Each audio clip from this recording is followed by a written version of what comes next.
So normally, I wouldn't make you go through hundreds of years of history for one video. But for this one, it's kind of important. Because Haiti's crisis didn't happen overnight. It happened over hundreds of years of political exploitation and environmental disasters. It's being called a catastrophe of major proportions. First, the political stuff. Haiti sits on the island of Hispaniola, which it shares with the Dominican Republic. This is actually where Christopher Columbus first landed, almost within view of where I am today. Eventually, France took control of the western side of the island, where Haiti is today, and this island went down two distinct paths. The Haitian side was primarily run as a slave-based colony, and at its peak, it was responsible for a third of the Atlantic slave trade. At one point, 40% of the world's sugar and 60% of the world's coffee came from here. In 1804, Haiti accomplished the impossible and became the second independent country in North America after the United States. They built this citadel where I am today as a viewpoint for future French attacks. But rather than a military attack, the French made them pay in another way, literally. As a form of reparations, the French demanded an equivalent of $21 billion in today's value. This was as compensation for, quote, lost property. In other words, the slaves that had become free. For the next 150 years, Haiti was crippled with this debt. How is a country supposed to move forward and grow its economy when almost all of its money for more than a century was paid to this debt? And now the environmental side.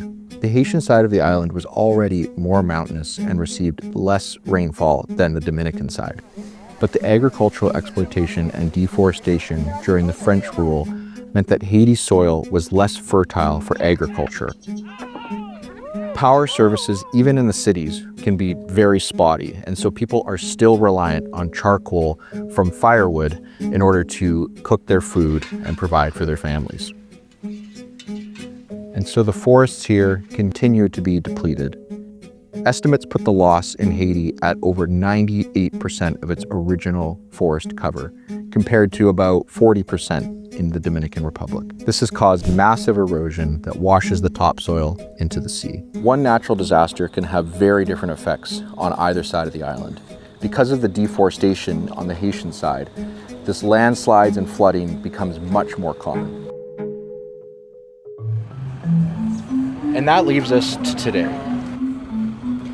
Economically crippled for centuries and then battered with continual environmental disasters, Haiti's government has been unable to establish a firm foundation in the capital city, Port-au-Prince, which is now mostly run by gangs. And the government, lacking in leadership and economic stability, is unable to properly organize a police force necessary to keep gangs in check. And the gangs have established international relationships to gain access to weapons, giving them the upper hand. What should be the economic hub of the country has become a place ruled by gangs, and anyone traveling in and out of the city has to pay taxes. So here it says 620 goods per gallon, well, while in reality you have to pay 750 when you come here to get some gas, and that's because of the toll that is on the highways that the gangs are asking. This type of conflict is crippling the nation.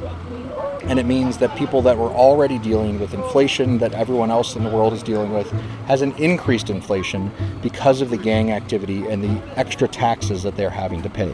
Because of this and the ensuing gang violence, this has led to an increase of over 200% of displaced people throughout the country.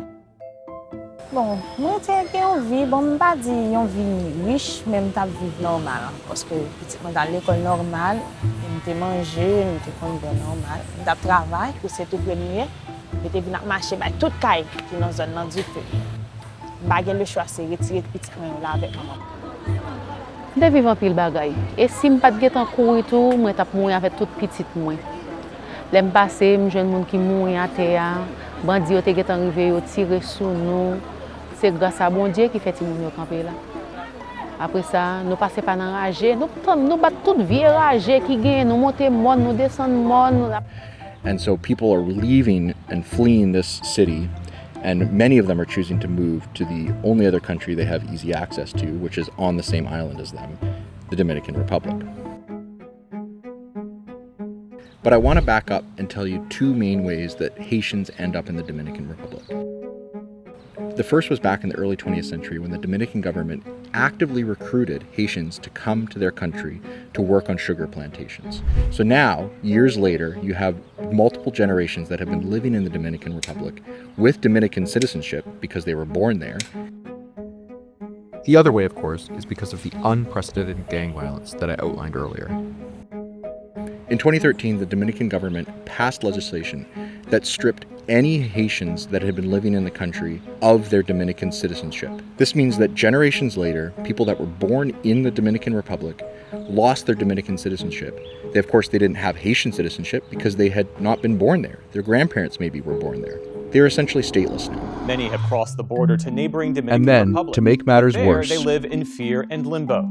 200,000 have even been deported back to Haiti. In 2024, the Dominican government passed legislation that they were going to deport up to 10,000 Haitians every week. And they've been doing this. This policy has led to military-backed raids in markets, on the street, and even in hospitals. Santi gon d'lo ki pete sou mwen. Lem gade mwen ma bay d'lo e pi ma l'hôpital lan 7 nan matin. M'fè 3 jours nan l'hôpital la.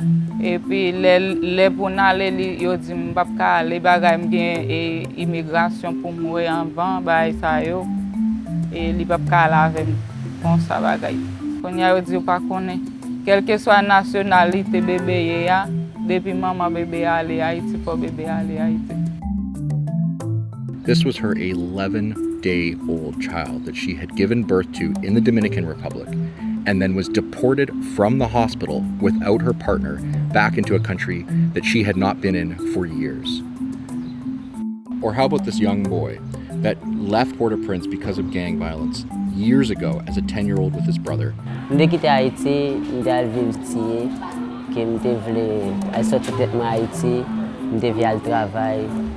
Me a kouz lem m kon wè bakop la polisyon m bakouri paske pi fo yo konem Boka Chica.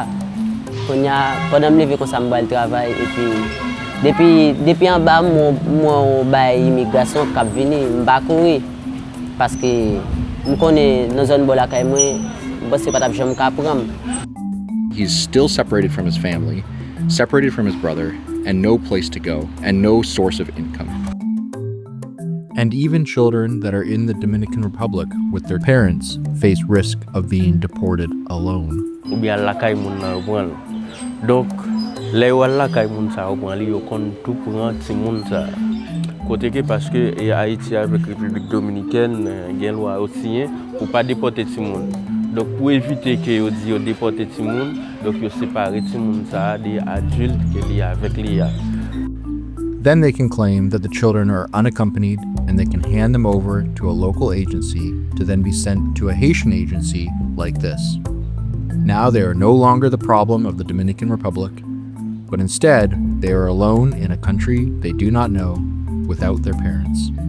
Up to 80% of the Haitians living in the Dominican Republic have now fled or been deported back to Haiti. Haiti has faced immense challenges from the moment it became a country. They have compounded on each other to the point where today the citizens are stuck between risking the gang violence in their own communities or fleeing to a country that no longer lets them build a life there. For the families and children that are scattered across the country trying to rebuild their lives, World Vision is working on the ground, providing what they can for those people that have had to flee the Dominican Republic or flee the gang violence in Port-au-Prince. For those with need of immediate assistance, World Vision provides health kits, kitchen kits, basic essential needs because they have nothing. They're fleeing with nothing.